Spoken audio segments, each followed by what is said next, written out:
The first time I saw Yuna Park, she was standing at the podium accepting the award that should have been mine. I remember the way the spotlight caught her dark hair, the way her fingers curled around that gleaming trophy, and the way she smiled like she had expected nothing less. She thanked her parents, her teachers, and then, almost as an afterthought, she thanked the other competitors for making it interesting. That was the moment I decided I hated her. My name is Minji, and for 3 years, I had been the undisputed champion of the national piano competition. 3 consecutive gold medals sat on my shelf at home, each one representing countless hours of practice, bleeding fingers, and sacrificed friendships. I was 18 years old, about to enter my final year of high school, and I had built my entire identity around being the best. Then Yuna Park transferred to Seoul from Busan, and everything changed. I watched from the second-place podium as she lifted the trophy above her head. The audience erupted in applause, and I felt something cold and sharp settle in my chest. It was not just disappointment. It was something darker, something that would consume me for the next several months. After the ceremony, I found myself in the bathroom, gripping the edges of the sink and staring at my reflection. My eyes were red, though I had not cried. I never cried. That was weakness, and I could not afford weakness. The door opened behind me, and I saw her reflection appear in the mirror. Yuna Park. She was even more striking up close. High cheekbones, sharp eyes that seemed to see everything, and lips that curved into a perpetual almost smile. She was tall, taller than me by at least 3 inches, and she carried herself with the confidence of someone who had never experienced failure. "Congratulations," I said, forcing the word out like it physically pained me. Because it did. She moved to the sink beside mine and began washing her hands slowly, deliberately. "Thank you. You played beautifully tonight. Your Chopin was particularly moving." I did not want her compliments. They felt like pity, and pity was worse than defeat. Not beautiful enough, apparently. She turned off the water and reached for a paper towel, her movements unhurried. The judges said my technical precision was slightly higher. But music is not just about precision, is it? I thought your interpretation had more soul. I finally turned to face her directly. If you thought mine was better, why do you look so satisfied with winning? Something flickered in her eyes. Amusement, perhaps. Or maybe challenge. Because I am competitive, she said simply. Just like you. I suspect we are going to have a very interesting rivalry, Minji. She knew my name. Of course she knew my name. I was the 3-time champion, after all. But hearing it from her lips made something twist in my stomach. "It is not a rivalry if I destroy you next time," I said. Her almost smile finally became a full smile, and it transformed her entire face. She looked younger, softer, and inexplicably dangerous. "I look forward to it," she said. Then she walked out, leaving me alone with my reflection and the unsettling feeling that I had just met someone who would change my life forever. I just did not know how right that feeling would turn out to be. The next week, I discovered that Yuna had transferred to my school. Not just any school.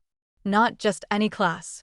She was assigned to the seat directly behind mine in Class 3A, the advanced music program at Hanul Arts Academy. I remember sitting frozen as she walked through the door that Monday morning. Our homeroom teacher, Mr. Kim, introduced her with the enthusiasm he usually reserved for discussing Beethoven. "Class, this is Yuna Park. She has transferred from Busan Arts High School and recently won the national piano competition. Please make her feel welcome." 30 pairs of eyes turned to look at me, then at her, then back at me again. Everyone knew about my loss. Everyone knew what this meant. Having Yuna Park in my class was like watching a documentary about your worst moment play on loop every single day. "There is an empty seat behind Minji," Mr. Kim said, pointing directly at me like the universe had decided my suffering was not yet complete. I felt her presence before she even sat down. The air seemed to shift, charged with something electric and uncomfortable. She slid into her seat, and I could smell her perfume. Something subtle. Jasmine and vanilla. "Hello again," she whispered, leaning forward so her breath tickled my ear. "Looks like fate wants us to be close." I did not turn around. Fate has a terrible sense of humor. She laughed softly, and the sound sent an unexpected shiver down my spine. I told myself it was irritation. From that day forward, everything became a competition. When we had sight reading tests, I pushed myself to finish faster and with fewer mistakes than her. When we had theory exams, I studied until 3 in the morning to ensure I scored higher. When we had performance assessments, I practiced until my fingers bled and then practiced some more. The problem was, she matched me. Every single time. If I scored 98, she scored 98. If I finished a piece in perfect time, so did she. We were so evenly matched that our teachers started to treat us like a pair, always mentioned in the same breath, always compared. Minji and Yuna are both exceptional. Minji and Yuna will represent the school. Minji and Yuna, please demonstrate for the class. I started to despise the sound of our names together. But what I despised even more was the way I could not stop noticing things about her. The way she tucked her hair behind her ear when she was concentrating. The way her fingers moved across the piano keys like they were made for nothing else. The way she bit her lower lip when she was thinking, leaving it slightly pink and swollen. These observations served no purpose. They were distractions, weaknesses that I could not afford. Yet they persisted, accumulating in my mind like a collection I never asked for. 1 month after her arrival, we were both assigned to organize the music room after classes. It was punishment for getting into an argument during ensemble practice. She had said my tempo was too rigid. I had said her dynamics were too theatrical. Our conductor had said we were both impossible and needed to learn to work together. So there we were, alone in the music room at 5 in the evening, surrounded by sheet music and instruments that needed organizing. We worked in silence for the first hour. I alphabetized sheet music on one side of the room while she arranged instrument cases on the other. The only sounds were paper rustling and the occasional click of a case closing. Then she broke the silence. "Why do you hate me so much?" I paused with a stack of Bach compositions in my hands. "I do not hate you. You barely look at me. When you do, it is like I am something unpleasant you stepped in. You have not said more than 10 words to me that were not insults or competition related." She set down the trumpet case she was holding and turned to face me fully. "So either you hate me or this is just how you treat everyone. Maybe this is just how I treat rivals. We do not have to be rivals." I finally turned to look at her. In the dim light of the music room, with the setting sun streaming through the windows, she looked different. Softer. More human. "What else would we be?" I asked. "We could be friends." I laughed, but there was no humor in it. "You took everything from me. My title, my position, my identity. Do you know what it is like to be the best at something your whole life and then suddenly become second place?" "No," she admitted. "But I know what it is like to work so hard for something that your hands bleed and your heart breaks, only to have people say it was just luck or natural talent. I know what it is like to be so lonely at the top that you forget what it feels like to have someone truly understand you." Her words hit something deep inside me. Something I had buried under layers of competition and perfectionism. "You are not lonely," I said, but my voice lacked conviction. "Everyone here already adores you. They adore my trophy. They adore what I represent. None of them know me." She took a step closer, and I realized I had nowhere to retreat. My back was against the shelf of sheet music. "But you, Seo Minji, you are the only one who has ever looked at me like I am a real person. Even if that person is your enemy. That does not make any sense." "Maybe not. But it is true." We stood there, barely 3 feet apart, and something shifted between us. The hostility was still there, but underneath it, there was something else.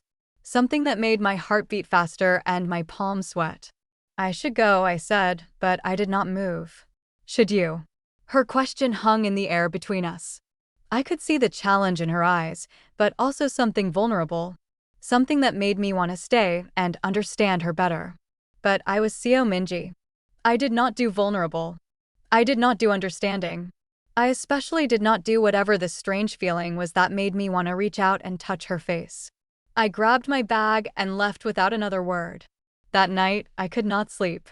I kept replaying our conversation, analyzing every word, every look, every moment. I told myself I was just studying my enemy, looking for weaknesses. But deep down, I knew that was a lie. The next day, something changed. It started small. Yuna left a coffee on my desk before morning practice. Just black coffee, exactly how I liked it. No note, no explanation.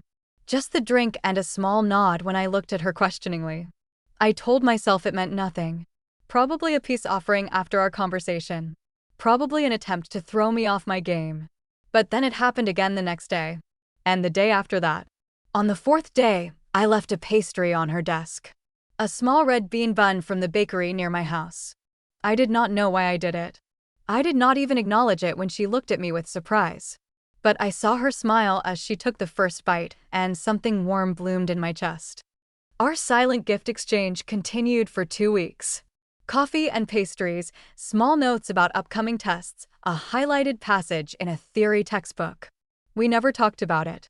We pretended it was not happening. But every day, I found myself looking forward to seeing what she had left for me. Our dynamic shifted in other ways too. During ensemble practice, we started actually listening to each other. My tempo became slightly more flexible. Her dynamics became slightly more controlled. Our conductor noticed the change and actually smiled for the first time in months. "Whatever you two are doing," he said, "keep doing it." I caught Yuna's eye across the room, and she gave me that almost smile I was beginning to know so well. But it was not until the spring showcase that everything truly changed. Every year, Hanol Arts Academy held a showcase where students performed for scholarship committees and talent scouts. This year, Yuna and I had both been selected to perform solo pieces. The pressure was immense. A good performance could mean scholarships to prestigious conservatories. A bad performance could end dreams. A week before the showcase, I was practicing late in one of the smaller practice rooms. It was nearly 11 at night, and I had told my parents I was studying at a friend's house. They did not need to know that I did not have friends, only rivals and acquaintances. I was working on Liszt's La Campanella, a piece notorious for its difficulty. My fingers were cramping, and I had made the same mistake in the fourth movement 6 times in a row. Frustration was building in my chest, hot and suffocating. On the 7th attempt, I made the same mistake again. I slammed my hands down on the keys, creating a discordant crash that echoed through the room. Then I dropped my head and did something I had not done in years. I cried. The tears came fast and hot, and I could not stop them. All the pressure, all the expectations, all the fear of failure that I had been carrying for years finally broke through. I sobbed into my hands, my shoulders shaking, completely unaware that I was no longer alone. "Minji?" I looked up to see Yuna standing in the doorway. She was in practice clothes, her hair tied back, and she looked as surprised to see me as I was to see her. "Go away," I said, trying to wipe my face. "Just go away." But she did not go away. Instead, she walked into the room and closed the door behind her. She sat down on the bench beside me, close enough that our shoulders almost touched. "La Campanella?" she asked quietly. I nodded, not trusting my voice. "The fourth movement is brutal. I spent 2 years mastering it." 2 years. I laughed bitterly. "I have 2 weeks. Why are you playing it if it is not ready?" "Because everyone expects me to play something difficult. Because you're playing Rachmaninoff. Because if I do not prove that I am still the best, what am I?" The question hung in the air between us. It was the most honest I had ever been with anyone, including myself. Yuna was quiet for a long moment. Then she reached over and placed her hand on mine. Her skin was warm, her fingers calloused from practice, just like mine. "You are So Minji," she said softly. "You are brilliant and determined, and so incredibly talented it makes me want to practice until I collapse just to keep up with you. Your worth is not measured by what piece you play or what place you take. It is measured by the music you create, the passion you bring, the person you are." I stared at our hands, hers on top of mine, and I felt something crack inside me. Not break, just crack. Like light finally finding its way through a boarded window. "Why are you being nice to me?" I whispered. "I have been terrible to you." "Because I see you," she said. "The real you. Not the perfect prodigy everyone else sees.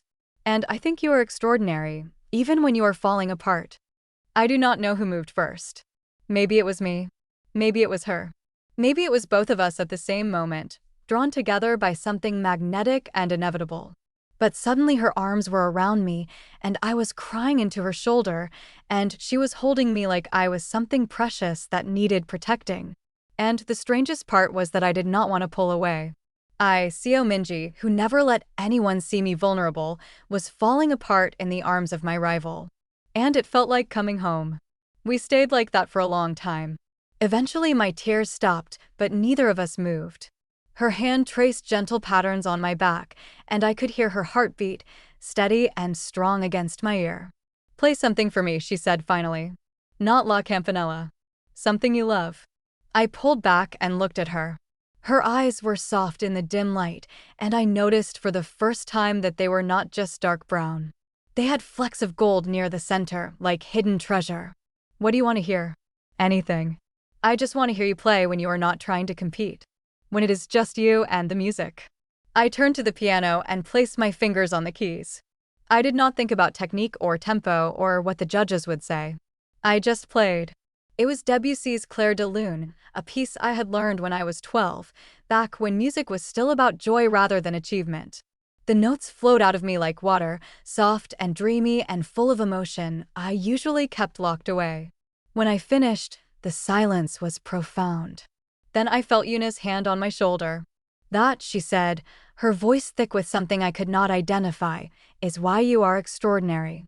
I turned on the bench to face her, and we were suddenly very close. Close enough that I could see the slight flush on her cheeks, the way her lips were parted, the way she was looking at me like I was the most beautiful thing she had ever seen. "Yuna," I said, not sure what I was going to say next. But I never got to finish. Because in that moment, she leaned forward and kissed me. It was soft, gentle. Just a press of lips against lips that lasted maybe 2 seconds before she pulled back with panic in her eyes. "I am so sorry," she said quickly, standing up and stepping away from the bench. "I do not know why I did that. I should not have assumed. You probably do not even like girls. You were playing so beautifully and you looked so vulnerable, and I have been wanting to do that for weeks, and I should go." She was rambling, backing toward the door, and I watched her for a moment, processing what had just happened. Then I stood up and crossed the room in 3 quick strides. "Yuna," I said, and she stopped with her hand on the door handle. "Stop running. I just made everything awkward and ruined whatever friendship we were building." And I grabbed her wrist and turned her around to face me. She looked terrified and hopeful and so incredibly beautiful that it made my heart ache. "You did not ruin anything," I said. "And for the record, I have been wanting you to do that for weeks too. I just did not understand what the feeling was until right now." Her eyes widened. "What?" "I spent so long hating you that I did not realize the hate had become something else. Something that made me want to see you every morning. Something that made me think about your smile when I should have been practicing. Something that made me jealous every time anyone else made you laugh." "Minji," she breathed. "So if you want to kiss me again," I said, my heart pounding so hard I could hear it, "I would not object." This time, when we kissed, it was not soft or gentle. It was desperate and hungry and full of everything we had been denying for months. Her hands tangled in my hair. My arms wrapped around her waist. We pressed together like we were trying to eliminate every inch of space between us. When we finally broke apart, both of us breathless, she rested her forehead against mine. "What happens now?" she asked.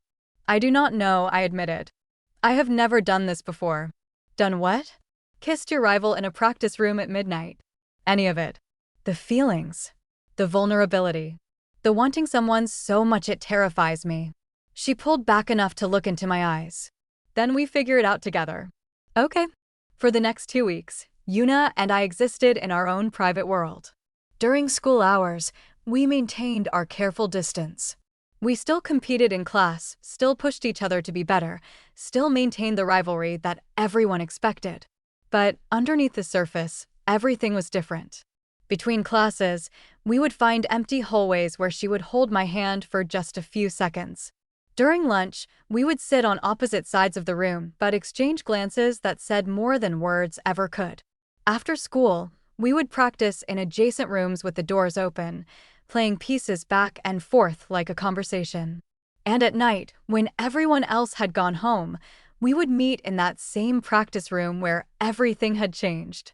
We would play duets on the grand piano, our bodies pressed close on the bench. We would talk for hours about our dreams and fears and everything in between. And we would kiss until our lips were swollen and our hearts were full. It was the happiest I had ever been. But it was also the most conflicted. I had grown up knowing exactly who I was supposed to be. Seo Minji, piano prodigy, future conservatory student, perfect daughter who would bring honor to her family. Nowhere in that identity was there room for stolen kisses with another girl in empty practice rooms. My parents did not know. My classmates did not know. Even my few acquaintances who came closest to being friends did not know. Yuna and I existed in a bubble that felt both perfect and fragile, like it could shatter at any moment. The showcase was 3 days away when the bubble finally cracked. We had gotten careless. It was lunchtime, and we were in the music room alone, or so we thought. Yuna was showing me a new fingering technique for a difficult passage, which required her to stand behind me with her arms around my shoulders, her hands guiding mine on the keys. When she finished the demonstration, she kissed the top of my head. It was such a small gesture, but it was also undeniably intimate. Well, this is interesting. We both froze at the sound of the voice. Standing in the doorway was Jai, the second-chair violinist and the most notorious gossip in our class. Her phone was in her hand, and from the angle, it was clear she had just taken a photo. Jai, I said, standing up so quickly the piano bench scraped against the floor. This is not what it looks like. Really?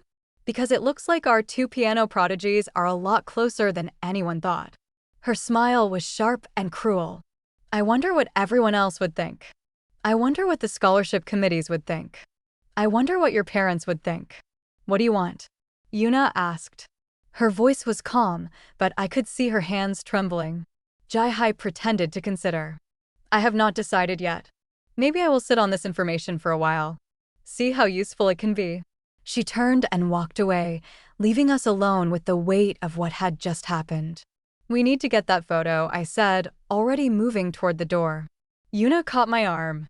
And do what? Tackle her in the hallway? That will only make things worse. Then what do we do? I do not know. For the first time since I had met her, Yuna looked truly scared. I am not out to my parents either. If this gets back to them, I do not know what will happen. We stood there in the music room, holding each other's hands, and I felt the perfect world we had built crumbling around us. The next 3 days were torture. Jai did not release the photo, but she made sure we knew she had it. Little comments in passing. Meaningful looks across the classroom. She was enjoying her power over us, savoring it like a predator toying with its prey. I could not concentrate on practicing. I could not sleep. I kept imagining the worst-case scenarios. My parents disowning me. The school expelling me. Everything I had worked for disappearing because I had dared to want something outside the lines of what was acceptable. The night before the showcase, I met Yuna in our practice room one last time. I have been thinking, I said as soon as she walked in. Maybe we should stop this. Go back to how things were. Rivals. Nothing more. She stopped in her tracks. What? It would be easier. Safer.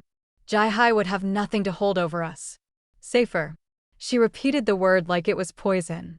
You want to give up everything we have because it is safer? I am trying to protect us both. By running away? By pretending the last few weeks did not happen? Minji, look at me. I forced myself to meet her eyes. They were filled with tears, which somehow made this even harder. I am not willing to do that, she said. I have spent my entire life being perfect. Being what everyone else wanted me to be. And then I met you, and for the first time, I felt like I could be myself. The real me. The me that cries during sad movies and laughs too loud at stupid jokes and falls in love with talented, stubborn, beautiful girls who refuse to admit they have feelings. Yuna. I love you, Minji. The words hung in the air between us, heavy and profound. I know it is soon. I know we have not even been together that long. But I love you, and I am not going to pretend otherwise just because some girl with a phone thinks she can control us. I felt the tears start to fall before I even realized I was crying. I am scared. So am I. She closed the distance between us and took my hands. but I would rather be scared with you than safe without you. I looked at our intertwined fingers, her skin against mine, and I thought about all the practicing I had done over the years. All the hours.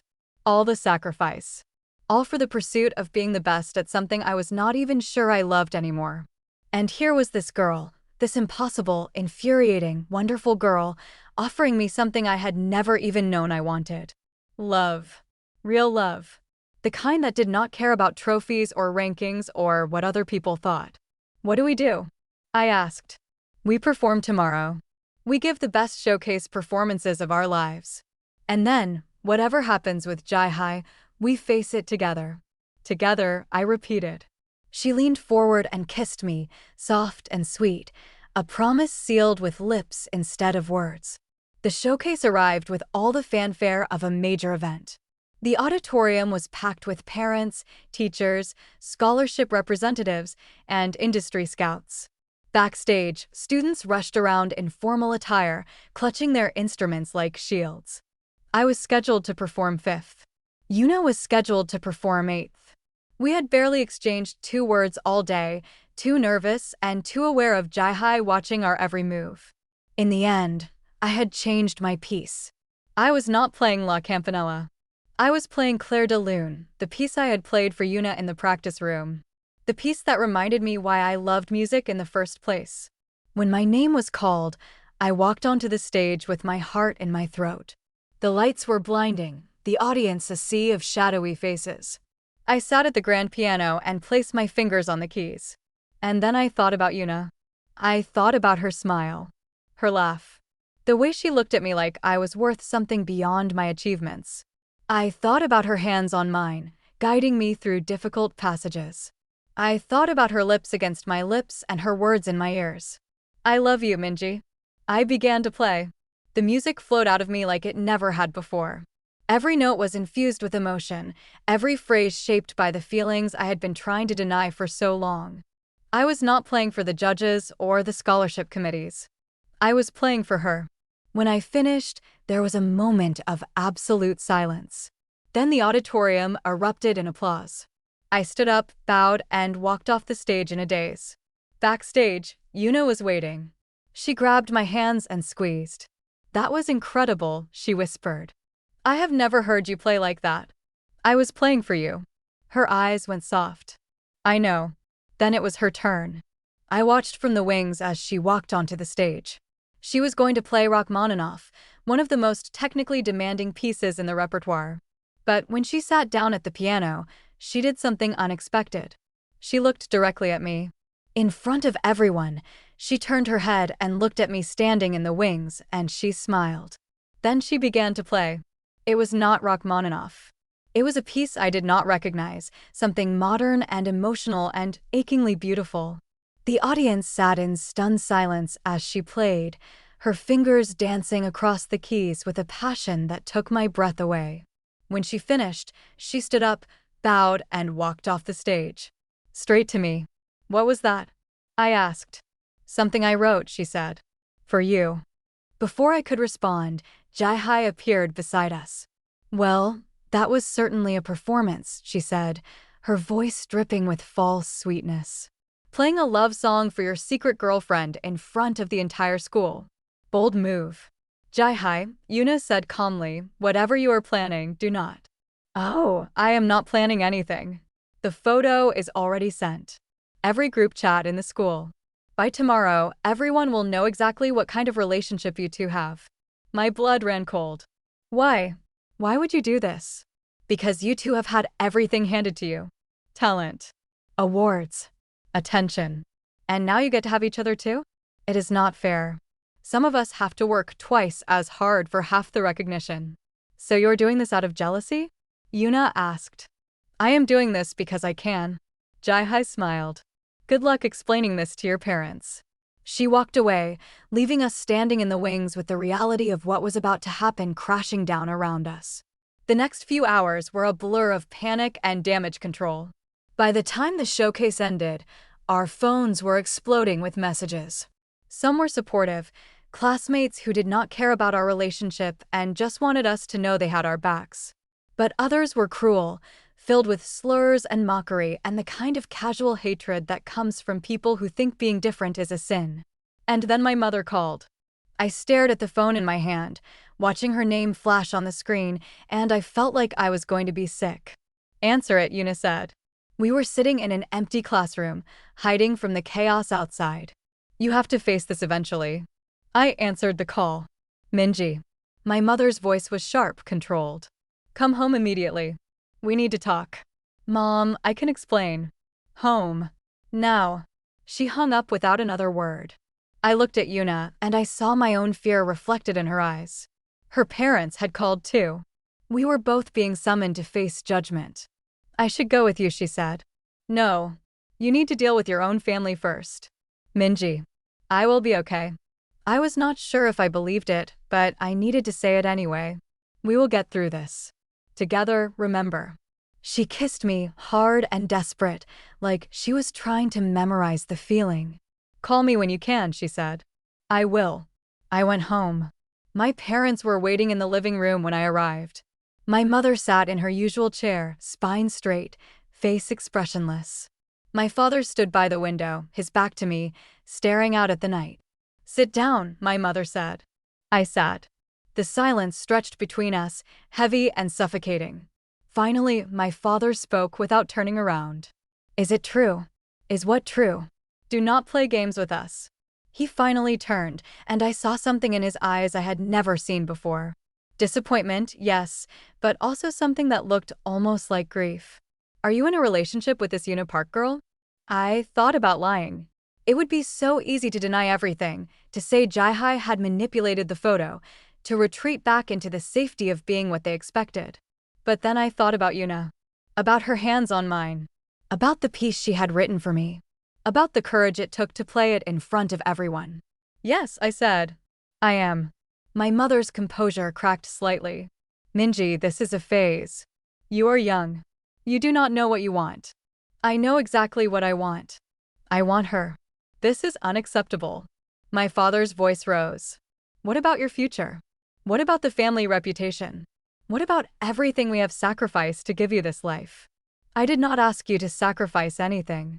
I did not ask to be a prodigy. I did not ask for any of this." The words came pouring out, years of suppressed frustration finally finding release. "I have spent my entire life being who you wanted me to be. Perfect grades. Perfect performances. Perfect daughter. And I am tired. I am so tired of being perfect." "So this is rebellion? This girl is just a way for you to act out." "No." I stood up, my hands shaking. "This girl is the first thing in my life that has ever felt real. She sees me. Not the prodigy, not the trophy winner, just me. And when I am with her, I am happy. Actually happy. Can you even remember the last time I was happy?" The question hung in the air, and I watched my parents struggle to answer it. My mother opened her mouth, then closed it again. My father looked at the floor. "You cannot stop me," I said quietly. "I am 18 years old. Legally, I can make my own decisions. I am not asking for your permission. I am asking for your understanding." My mother finally spoke, her voice small. "I do not understand. I have tried to understand, but I do not." "Then try harder." I grabbed my bag from where I had dropped it. "I am going to stay at a friend's house tonight. I will come back when you are ready to talk to me like I am a person and not a problem to be solved." I walked out the door before they could stop me. Outside, the night air was cold and sharp. I did not actually have anywhere to go. I had said friend's house, but I did not have friends. I had Yuna, and she was dealing with her own family crisis. I ended up at the school. The building was locked, but I knew the side door to the music wing had a broken latch. I slipped inside and made my way to our practice room, the place where everything had changed. I sat at the piano in the dark and played. I do not know how long I played. It could have been hours. I played until my fingers ached, until my eyes burned, until I could not hold my head up anymore. Then I curled up on the floor beside the piano and fell into an exhausted sleep. I woke to sunlight streaming through the windows and Yuna sitting beside me. "How did you find me?" I asked, my voice rough. "I know you." She reached out and brushed the hair from my face. "I always know where to find you. How did it go with your parents?" She was quiet for a moment. My mother cried. My father did not say anything. I left when my mother started talking about conversion therapy. Yuna. It is okay. I mean, it is not okay. But I knew it was a possibility. I have been preparing for this since I was 14. What do we do now? She lay down on the floor beside me, and we stared up at the ceiling together. I have been thinking about that all night, she said. And I think, maybe, we need to stop hiding. We are not hiding anymore. The whole school knows. The school knows because Jai-Hai exposed us. But we have not actually said anything ourselves. We have been letting other people control our narrative. I turned my head to look at her. What are you suggesting? The scholarship results come out today. And there is a reception this afternoon where the top performers are supposed to speak. I am suggesting we make a statement. Not about our relationship specifically, but about being authentic. About refusing to be ashamed of who we are. That is terrifying. I know. She found my hand and laced her fingers through mine. But I would rather be terrifying and honest than safe and miserable. I thought about my parents' faces. My mother's confusion. My father's disappointment. I thought about all the cruel messages on my phone, all the whispers that would follow me through the halls. And then I thought about Yuna, lying beside me on the floor of a practice room, offering to stand beside me through all of it. Okay, I said. Let us be terrifying together. The reception was held in the school's grand hall. Crystal chandeliers, catering tables, everyone in formal attire. Parents mingled with scholarship representatives. Teachers congratulated their star students. It was the kind of event where everyone smiled too much and said too little. Yuna and I arrived together. Not holding hands, not making an obvious statement, but together nonetheless. The whispers started immediately. Heads turned. Conversations paused. I could feel eyes on us from every direction, but I kept my chin up and my shoulders back. We found out we had both received full scholarships to the Seoul Conservatory. It was the best outcome either of us could have hoped for, but the news felt muted compared to everything else happening. Then the time came for the reception speeches. The principal introduced the top performers one by one. When my name was called, I walked to the podium with my heart pounding. Thank you, I said into the microphone. I want to thank my teachers, my family, and the academy for this opportunity. I paused and looked out at the crowd. I saw my parents standing near the back. They had come despite everything, and I did not know whether to feel grateful or terrified. But I also want to say something else. For a long time, I thought being successful meant being perfect. It meant never making mistakes, never showing weakness, never being anything other than what people expected me to be. I thought that if I just played well enough, achieved enough, won enough, I would finally feel whole. I took a breath. I was wrong. The thing that finally made me feel whole was not a trophy or a scholarship or a perfect performance. It was finding someone who saw all my imperfections and loved me anyway. Someone who challenged me to be better, not by competing against me, but by believing in me. I found Yuna in the crowd.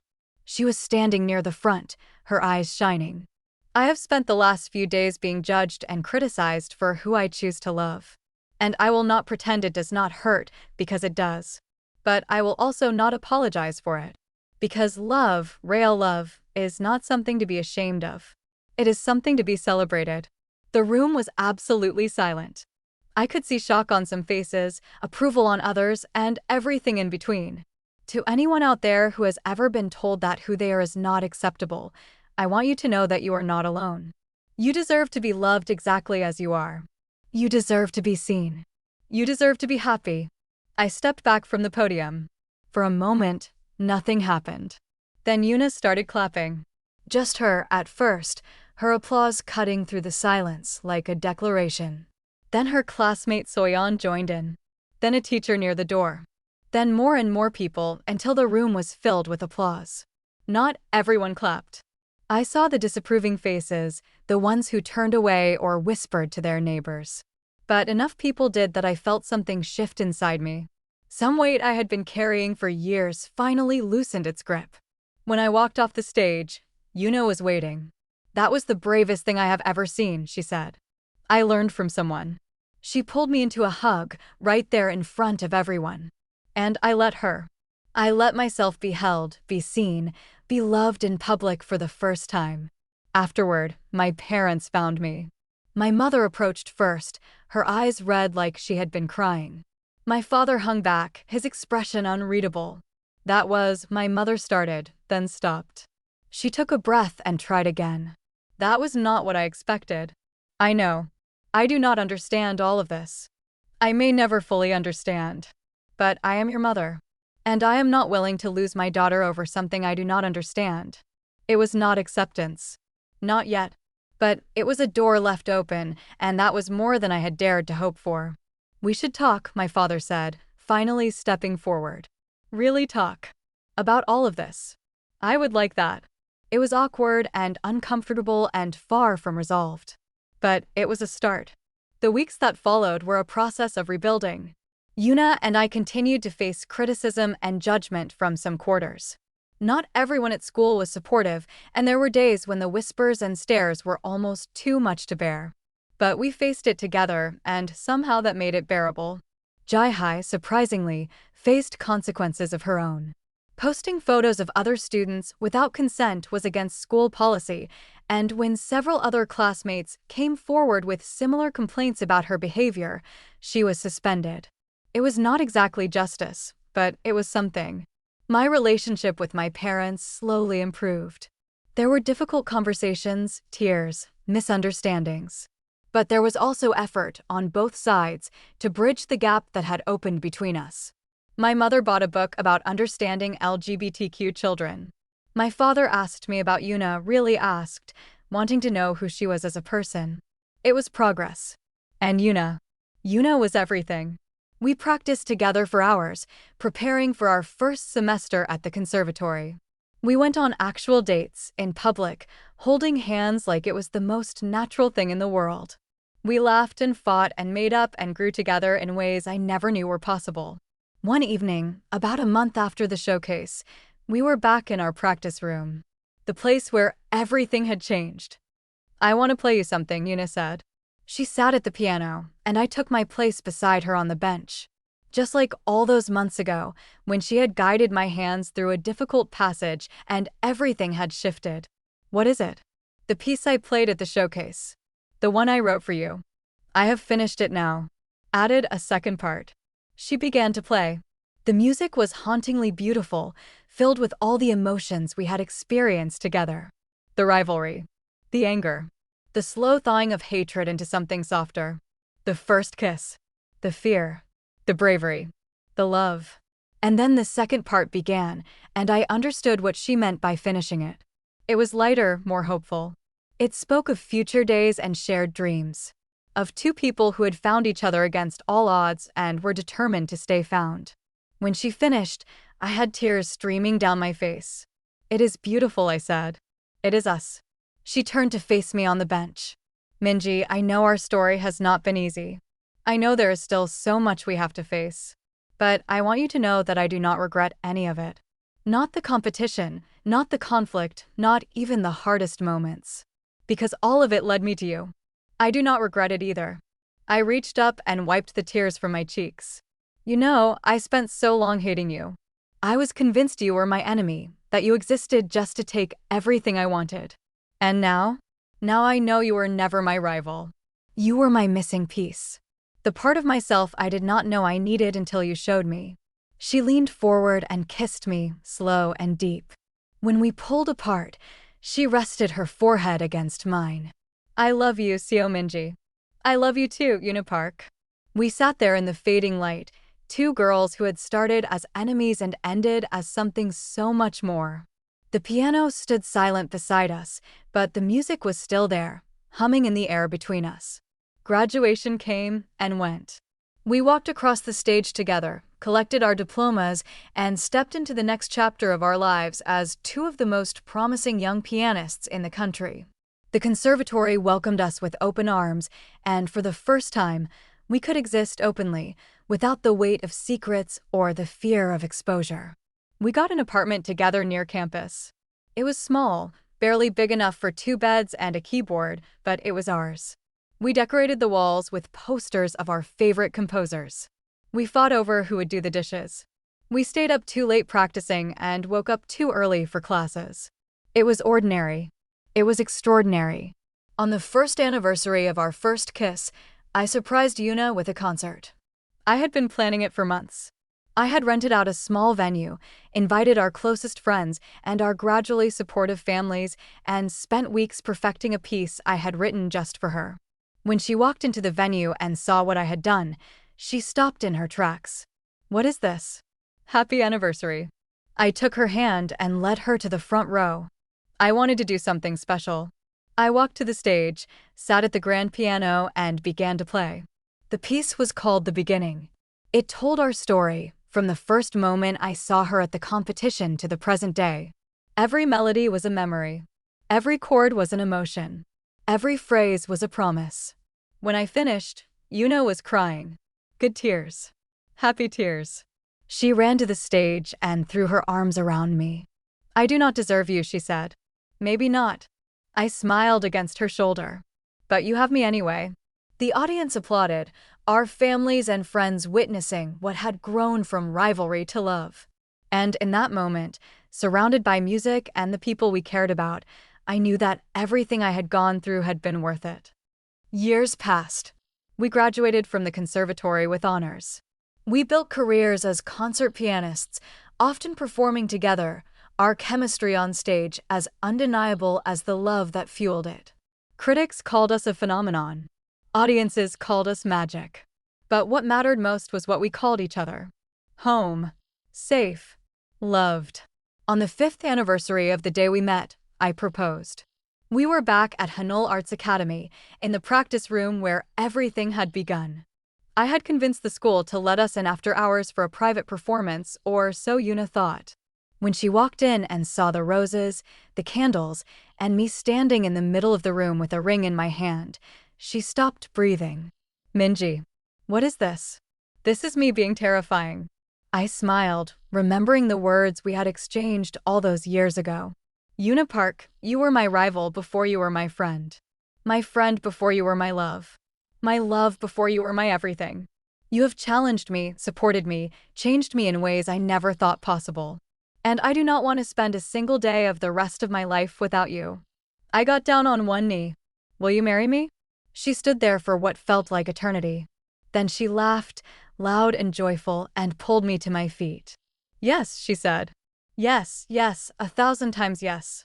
I slid the ring onto her finger, and we kissed in the same room where our first kiss had happened. Full circle. Complete. Our wedding was held in the spring, in a garden filled with jasmine and vanilla, the scents I had first noticed on her all those years ago.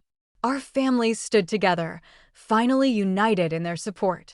Our friends filled the seats, witnesses to a love story they had watched unfold. I do not remember every moment of that day.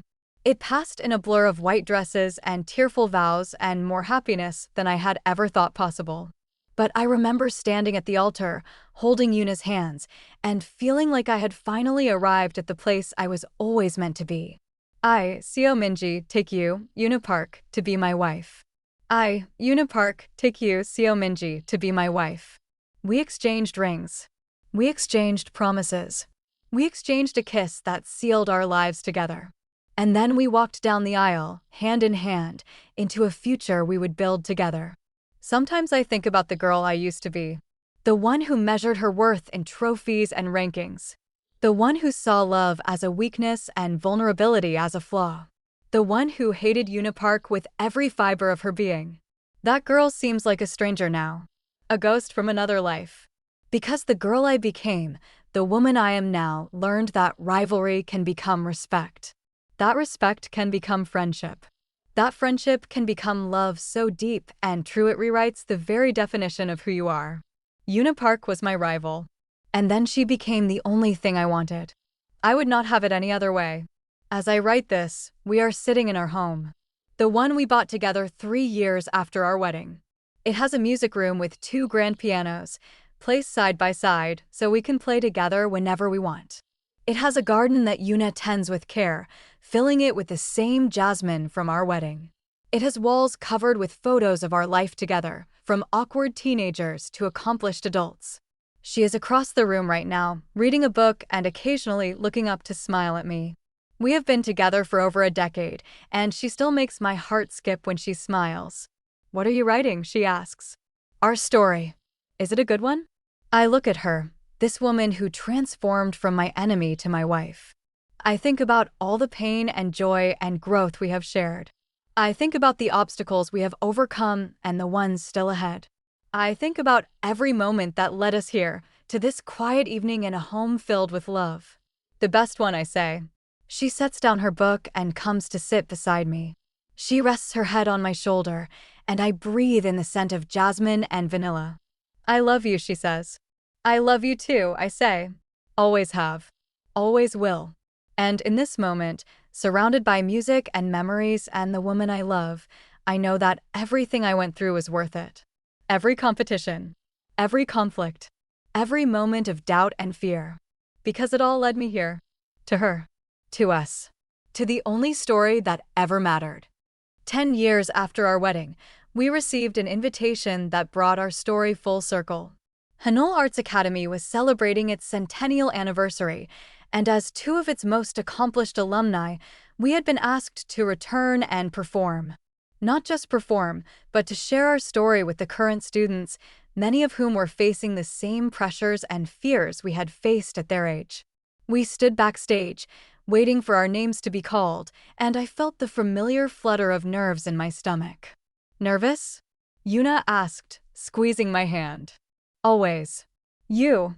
"Terrified." She grinned. But the good kind of terrified. The principal introduced us and we walked onto the stage together.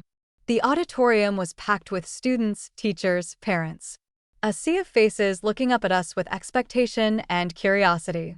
I looked at Yuna and she looked at me. Then we sat down at the two pianos that had been placed on stage, side by side, just like the ones in our home. Before we play, I said into the microphone, "We want to tell you a story. It is a story about rivalry and competition and what happens when you let those things define you. But it is also a story about love, acceptance, and finding the courage to be yourself." We told them everything. The competition where we met. The hatred that burned between us. The slow transformation of that hatred into something else entirely. The exposure. The fear. The moment we chose to stand together instead of apart. When we finished speaking, the auditorium was silent. Then a hand went up in the front row. "Were you scared?" a young woman asked. She looked about 18, with nervous eyes and hands that twisted together in her lap. "When everyone found out?" "We were terrified," Yuna answered. "But we learned that fear does not have to control you. You can be afraid and still be brave. You can be uncertain and still move forward." Another hand went up. "Did your parents ever fully accept you?" "It took time," I said. "Years, in some cases. But people can change when they love you and when they are willing to learn. Our families are not perfect, but they are ours, and they are trying." More questions came. About music and careers and balancing art with relationships. About navigating a world that does not always understand you. About finding your own path when everyone expects you to follow theirs. We answered as honestly as we could. And then, finally, we played. The piece we performed was a duet, composed together over our years of marriage. It was called The Whole Story, and it contained everything we had been and everything we had become. Two melodies that started separate, clashed against each other, and then slowly, beautifully, wove together into something greater than either could have been alone. When the final note faded, the applause was thunderous. But what mattered more than the applause was the young woman in the front row, the one who had asked if we were scared. She was crying, and when she caught my eye, she mouthed two words. "Thank you." In that moment, I understood why we had been invited back. Not just to perform, but to show these young people that stories like ours were possible. That love could triumph. That being different was not a curse, but a gift. We left the stage hand in hand, just as we had entered. Outside, the night was clear and cool, filled with stars. "Do you think we made a difference?" Yuna asked. "I hope so." I looked up at the sky, at the same stars that had shone down on us all those years ago when we were just two scared girls trying to figure out who we were. Even if we only reached one person, it was worth it. She slipped her arm through mine, and we walked toward our car. You know, she said, if someone had told me 15 years ago that I would end up married to the girl who glared at me from the second-place podium, I would have said they were insane. And now? And now I cannot imagine any other story. She stopped and turned to face me, her eyes reflecting the starlight. You're my rival, my best friend, my wife, my everything. And I will spend every day of the rest of my life being grateful that we found each other. I kissed her right there in the parking lot of our old school, surrounded by memories and possibility. Come on, I said when we finally broke apart. Let us go home. Home. That word meant something different now than it did when I was 18. It was not a place anymore. It was a person. It was her. And as we drove away from the school where our story began, I knew with absolute certainty that I was exactly where I was meant to be. With her. With Yuna. With the woman who had been my rival until she became the only thing I wanted. Forever.